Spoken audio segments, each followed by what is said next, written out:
തൊഴിലുറപ്പ് പദ്ധതിയെ തകർക്കുന്ന കേന്ദ്ര സർക്കാർ നിലപാടിനെതിരെ KSKTU, BKMU എന്നിവ സംയുക്തമായി മുതലമട കാമ്പ്രത്തുചള പോസ്റ്റ് ഓഫീസിലേക്ക് മാർച്ച് നടത്തി.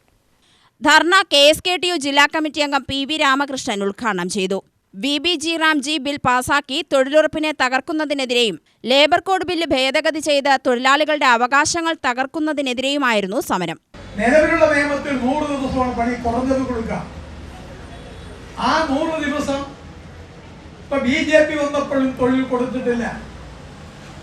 ദേശീയ അടിസ്ഥാനത്തിൽ നമ്മൾ പരിശോധിക്കുമ്പോൾ 100 ദിവസം തൊഴിൽ കേരളത്തിലാണ് 57 ദിവസം ദേശീയ അടിസ്ഥാനത്തിൽ ഇല്ല. ആ ദേശീയ അടിസ്ഥാനത്തിൽ ഇല്ലെന്ന് മാത്രമല്ല, ദേശീയ അടിസ്ഥാനത്തിൽ പണി വളരെ കുറച്ചുകൊണ്ടിരിക്കുകയാണ്. ഇപ്പൊ ഇവിടെ കേരളത്തിലാണ് ഏറ്റവും കൂടുതൽ പണി കൊടുത്തുകൊണ്ടിരിക്കുന്നത്, അതും ഇപ്പൊ കുറയ്ക്കുന്നു. പിന്നെ അവർ പറയുന്നു തൊഴിലില്ലായ്മ വേതനം ഉറപ്പുവരുത്തും. തൊഴിലില്ലായ്മ വേതനം തൊഴിൽ നൽകിയില്ലെങ്കിൽ പഴയ നിയമത്തിൽ തന്നെ തൊഴിലില്ലായ്മ വേതനം കൊടുക്കണമെന്ന വ്യവസ്ഥയുണ്ട്. അതിന് ഇവരെ പുതിയ നിയമം വേണ്ട കാര്യമുണ്ടോ? ഈ പുതിയ നിയമം ഇത് ആളെ പറ്റിക്കുന്ന നിയമമാണ്.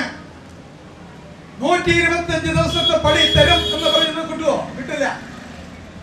അത് നുണ പറയുകയാണ്. തൊഴിലില്ലായ്മ വേതനം ഉറപ്പുണ്ടോ? ഇല്ല, അത് നുണ പറയുകയാണ്. BKMU panchayat committee secretary M Sundaresan അധ്യക്ഷത വഹിച്ചു. CPM LC secretary A Ramadharan, C Krishnan, S Sathar എന്നിവർ സംസാരിച്ചു. UTV news, Palakkad.